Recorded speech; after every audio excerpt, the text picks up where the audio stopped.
your American West lecture. The American West in the 1800s is often referred to as the Wild West. And that's because it was underdeveloped, meaning there wasn't a lot of urban areas or big cities. It had rough terrain, such as open grasslands and dirt and rock. It had free-flowing animals, such as cattle. It had a fair degree of lawlessness. It's often romanticized in movies, on television, in books.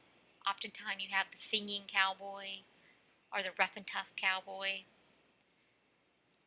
I grew up watching John Wayne, particularly a movie called Big Jake, which my father absolutely loved. I also grew up watching Gunsmoke with Marshall Dillon and Miss Kitty.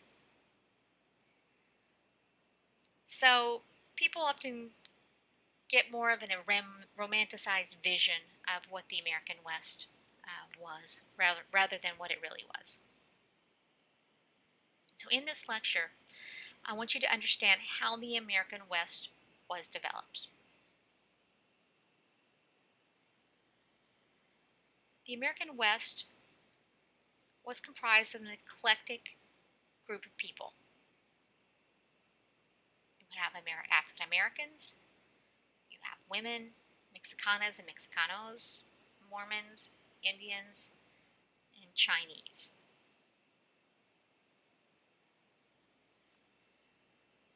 Initially, people started moving out west probably around the middle of the 1800s primarily. And some of that had to do with the invention of the railroads and the better communications, such as the telegraph. But what really brought people to the American West were acts by the federal government. One of those acts was called the Homestead Act. The Homestead Act gave free public lands of 160 acres to applicants who occupied and improved them within 5 years. What I mean by improve them is they build fences, they build barns, so forth. And it's significant because it gave unmarried women and African Americans the opportunity to become landowners. They didn't have as much of that opportunity on the eastern side of the country. In fact, married women couldn't own property at all. The property was owned by their husband. So if you're unmarried and you had property and you married, then your property went to your husband. It was no longer yours. So this really opened up opportunities for women and African Americans. African Americans were not getting a fair shake on the eastern side of the country or in the southern side of the country. They were being discriminated against, even they were violence was being perpetrated on, particularly in the South. There was really lacking equality on the eastern side of the country. They didn't have the same opportunities for fair wages and jobs as white people did. So many of them will take their chances and move out west. The African Americans that migrated out west were referred to as the exodusters. And you will see a number of exodusters or African Americans become cowboys, cattle ranchers. That's not something that's really depicted in the movies that I grew up watching.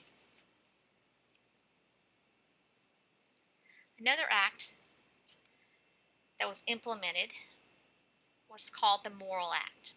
And the Morrill Act said that the federal government would give 140 million acres of land, and it was to be sold by the states to raise money for colleges. So one of the things that would attract people out west was education. And if you've ever heard of land grant schools or went to a land grant college, that's what they're referring to. I actually went to a grant school out west. So what was the economy like?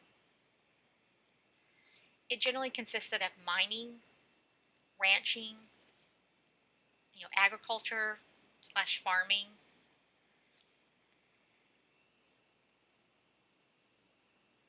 The laborers were blacks, Easterners, Easterners such as immigrants from Germany, Scandinavia, Great Britain. You have female labor. Women often did ranch labor, what was considered male chores, but they did a lot of the ranching, bringing in the horses, churning butter, while also taking care of their children at home. So if you were a woman living out west, it was not an easy life for you. Oftentimes, women were in charge of the staff. If you were on a large ranch, you often had women running boarding houses, and the reason they had boarding houses was because you had a lot of single men moving out west to work in mines or on ranches. So they needed a place to live. Women were also shopkeepers, teachers, and also prostitutes, particularly prostitutes in these mining camps. Again, you have a lot of single, often young men moving out to work in the gold mines or the silver mines, and were often lonely. With respect to women's domestic and social life, white women were less likely to form informal partnerships and less likely to take Mexican husbands. Marriages were less binding in the West than east of the Mississippi, where divorce laws were stricter. Women formed social groups and reform societies. Their daughters often preferred community work to marriage. And then American white women were prostitutes ranging from high class to streetwalkers. Spanish speaking women, landowning elite, which were women in Spanish speaking Southwest, returned the rights they had under Spanish law. Less affluent women were often displaced by whites.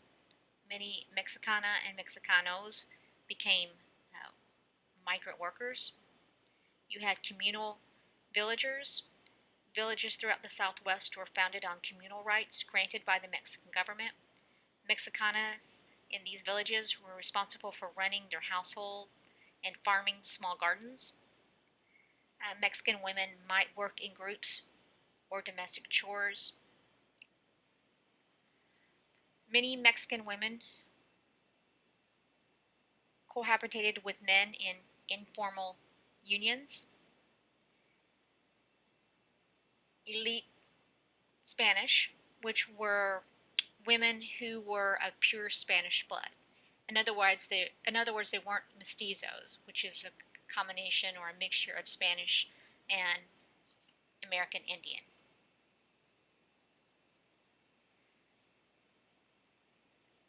Poor women were often domestics, and in cities were more dependent on husbands. Moving on to Mormon settlements. Many Mormons moved out west, mostly because they had been persecuted on the eastern side of the U.S. So they wanted a place where they could build their community and be left alone.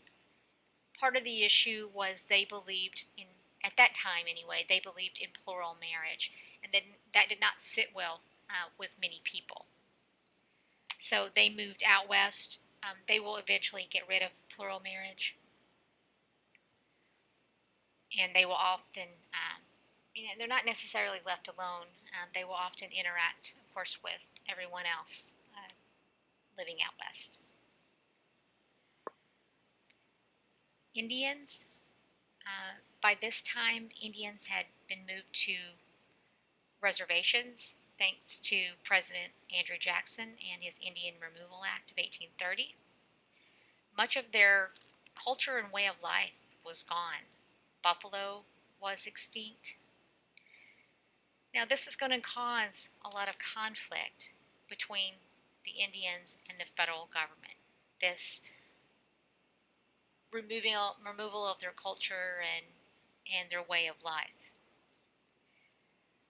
The Nez Perce will refuse to settle on reservations. Instead, they wanted to go to Canada. They will end up actually having a battle with the U.S. Army and would be defeated. So ultimately, the Indians were forced into reservations and farming. The government established Indian schools. So what the government wanted to do was try to assimilate them into white society. The federal government implemented something called the Dawes Act of 1887, which broke up Indian lands into small parcels to be distributed to Indian families, and the remainder of the lands were auctioned off to non-Indian families. So in other words, you could be a citizen if you took this small parcel of land from the federal government. If you did not, then you could not be a citizen. But ultimately, this conflict between the federal government and the Indians would end at the Battle of Wounded Knee. The Battle of Wounded Knee is where the U.S. military and the Sioux Indians had a standoff. The Sioux end up losing that battle. By 1900, you have about 250,000 Indian population left. And of that 250,000, 53,000 would ultimately become American citizens by accepting that land allotment that I mentioned earlier. And then later it would be 100,000 Indian citizens in Oklahoma.